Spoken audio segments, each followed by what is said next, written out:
La montaña es el escenario donde desarrollamos nuestra actividad deportiva y cuenta con un ambiente distinto al que estamos habituados a vivir. Temperatura, presión atmosférica, humedad relativa son algunas de las tantas variables a las que nos deberemos adaptar, utilizando para ello los conocimientos relativos a estos cambios y técnicas que permitan optimizar nuestras energías. Caminar en grandes pendientes llevando una mochila pesada y en altura, en condiciones de bajas temperaturas e hipoxia, hace que se utilicen más las vías respiratorias y se intensifique el trabajo de los grupos musculares. Por ello, aumenta considerablemente el gasto calórico que repercute en la pérdida de gran cantidad de masa muscular. Teniendo en cuenta los estudios realizados por especialistas en la materia, me dispongo a ofrecer un estado del conocimiento actual del tema para explicar cómo debería ser una correcta hidratación y alimentación antes, durante y después de cualquier viaje, salida o expedición a la montaña, en las que el cuerpo tiene que realizar mayores esfuerzos y gastos energéticos debido a la hipoxia, frío y a la intensidad del ejercicio. El conocimiento de los aspectos fisiológicos que se alteran en los seres humanos sometidos a la altura y a variaciones extremas de temperatura están íntimamente ligados con las técnicas de alimentación. En cualquier actividad deportiva y en la nuestra en especial, existe un aumento considerable de las necesidades energéticas. Se considera que una persona adulta requiere alrededor de 1.600 calorías al día para mantener su nivel de metabolismo basal normal. Este es un gasto de energía en condiciones estandarizadas de reposo. Esta misma persona requiere una cantidad mayor de calorías para una actividad diaria, alrededor de 2.500 calorías al día. Esto es en un trabajo de oficina, transporte, un vendedor ambulante, un vendedor de un almacén, etc. En la montaña, las tablas de consumo calórico son muy variables, ya que estos consumos tienen una influencia multifactorial al depender del nivel físico y técnico del montañista, del terreno, del peso, de la intensidad del esfuerzo, de la temperatura, del viento y de otros factores que le dan un gran margen de variabilidad. De ahí podemos decir que el consumo energético aproximado para un montañista de peso promedio entre 70 a 75 kilos es de entre 700 a 1.000 calorías por hora. Los objetivos del presente trabajo audiovisual son: 1. Optimizar los almacenamientos de hidratos de carbono antes, durante y después de ascender a una montaña, para de esta manera conseguir un rendimiento físico óptimo. Y 2. Reducir los riesgos que se dan en esta práctica deportiva, como son el mal de altura, fallos fisiológicos y las consecuencias que estos pueden provocar. Para ello es sumamente importante seguir los siguientes pasos. A. La preparación de la salida empieza 2 o 3 días antes, llevando una dieta equilibrada y rica en hidratos de carbono, para llevar las reservas de glucógeno llenas. B. Planificar los alimentos que vamos a ingerir con anterioridad a la salida. C. Salir a un ritmo muy suave, lo que facilitará el calentamiento progresivo de nuestro organismo y la utilización de las grasas corporales, ahorrando las reservas de glucógeno. D. A lo largo del día comer alimentos ligeros, ricos en glúcidos, cada 60 o 90 minutos, evitando la ingesta de cantidades importantes durante el esfuerzo. E. Evitar las horas de mayor insolación en las que se producirán pérdidas importantes de agua. F. Un ritmo suave y continuo de marcha es más económico que un ritmo alto, permitiendo llegar al destino en mejor estado. G. Guardar una reserva de alimentos y líquidos para emergencias. H. La cena debe completar la dieta recuperando en lo posible lo perdido durante el día, poniendo atención a las sales minerales y al agua. Y, con respecto a los envases y embalajes, se debe evitar llevar vidrio a la montaña. Es fácil que se quiebre y un posible corte pondrá fin a la salida. J. Los envases deben ser herméticos y permitir en lo posible ser reciclables. Factores que intervienen en la elección de los alimentos. Las siguientes son los factores a considerar al programar la alimentación para cualquier tipo de salida a la montaña. Tipo de actividad.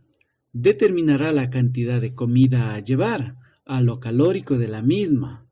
Hay que tener en cuenta el tipo de salida que estamos planificando. Puede ser sendero, montaña, escalada, glaciar, etc. Duración. Esta responde a la cantidad de comida y en forma importante a lo balanceado de la dieta. Si la salida a la montaña es prolongada, puede ser salida de un día, de 2 días, a una acampada, etc. Altitud. En la altitud el cuerpo no trabaja de igual manera que a nivel del mar, siendo las grasas y proteínas difíciles de digerir. Por la sequedad atmosférica se necesitan importantes cantidades de agua. Transporte. Nos indicará cómo será transportada nuestra alimentación, determinando el tipo y peso total de comida que podrá ser llevado. Podemos ir en automóvil, podemos viajar en mulas o a su vez transportarla en la mochila. Gusto personal. No podemos ir a probar nuevos alimentos a la montaña, ya que esto podría traernos trastornos digestivos. Además, una comida que nos disgusta nos hará comer menos. Presupuesto. Existe un sinnúmero de alimentos de alta tecnología, como los liofilizados. En el momento de decidir, el presupuesto con que contemos dirigirá nuestra elección sin que por ello comprometamos el equilibrio de la dieta. Zona a visitar. Existen zonas que de por sí son más heladas. Para estos lugares es necesario contar con una dieta más calórica. El lugar a visitar nos indicará las posibilidades de poder abastecernos en caso de ser necesario. Época del año. Es importante saber el estado en que se dispondrá el agua. Puede ser fría o caliente. Además, las épocas del año nos mostrarán los rangos de temperatura en los cuales realizaremos la actividad. Factores que limitan el rendimiento. La deshidratación que se sufre a grandes alturas causa alteraciones de regulación de la temperatura corporal, que pueden dar lugar a fallos musculares y a congelaciones debido a las bajas temperaturas ambientales. Estas bajas temperaturas también hacen que el consumo calórico se dispare, por la necesidad de la piel de ser irrigada con sangre caliente para mantener una buena temperatura.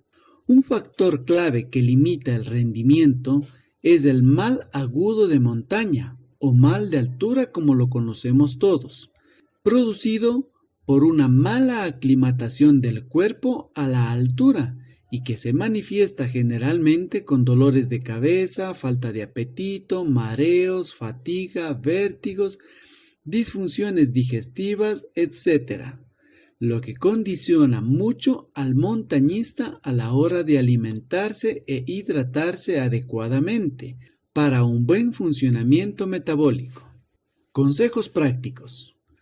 Verificar antes de salir que llevamos agua e hidratantes suficientes planificando los lugares de abastecimiento. Pueden ser fuentes naturales, refugios, ríos, lagos, etc. Beber sorbos de agua cada 30 minutos. No esperar a tener la sensación de sed. Dosificar las bebidas para el tiempo que dure la caminata. Llevar el tomatodo a mano o en un dispositivo de dispensión de agua como el Camelback. Durante el esfuerzo, tomar bebidas hipotónicas. Experimentar con nuevas combinaciones de bebidas en entrenamientos, nunca en salidas reales. Después del esfuerzo, recuperar los iones perdidos mediante bebidas isotónicas. Ingerir alimentos ricos en carbohidratos de absorción lenta como arroz, espagueti, papas, pan, etc. Reducir la ingesta de proteínas en las comidas posteriores a un esfuerzo intenso. Los alimentos sugeridos a llevar en una salida son frutos secos. Compensan nuestro desgaste físico gracias a sus proteínas, minerales y suculentos nutrientes. Productos deshidratados oleofilizados. Son prácticos como ligeros. Barritas energéticas. Conservas enlatadas, comidas instantáneas, chocolates, panela, caramelos. Conclusiones. Con todo esto podemos llegar a las siguientes conclusiones. Que los deportes de montaña, y en concreto el montañismo y alpinismo, son actividades físicas que suponen un gran desgaste físico y energético, por culpa de los grandes esfuerzos que se realizan, las alturas a las que se realizan y los pocos medios para conseguir o disponer de los alimentos necesarios para tener unas buenas reservas energéticas a consecuencia del peso y espacio del que dispondremos en nuestras mochilas. La alimentación antes, durante y después es fundamental para tener llenos los depósitos energéticos de los que se van a dar uso durante la actividad. Evitar una catabolización o destrucción muscular mayor, una baja en el rendimiento físico y procurar una mejor y más rápida recuperación.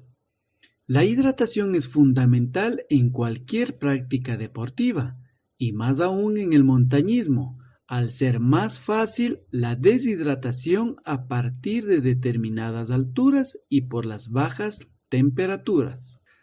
Si es capaz de seguir más o menos unas buenas pautas tanto de hidratación como de alimentación, y esto unido a un buen entrenamiento, nos hará poder hacer frente con más y mejores capacidades físicas y mentales a un deporte, afición o pasión tan exigente y a su vez tan adictiva como es el montañismo. En general, los deportes de resistencia como los de alta montaña requieren una menor ingesta porcentual de proteínas y más hidratos de carbono que los deportes de fuerza. Seleccionar adecuadamente los alimentos y bebidas nos ayuda a optimizar el rendimiento deportivo, facilita una adecuada recuperación y previene lesiones. Casi todos somos conscientes de que para lograr una buena productividad tiene mucha importancia qué y cómo comemos antes, durante y después de un ascenso a una montaña. Para finalizar, la bebida isotónica ha de ser la principal fuente de aporte hídrico, junto con los alimentos. Constituyen uno de los recursos que tiene que tener cualquier persona que practica montañismo.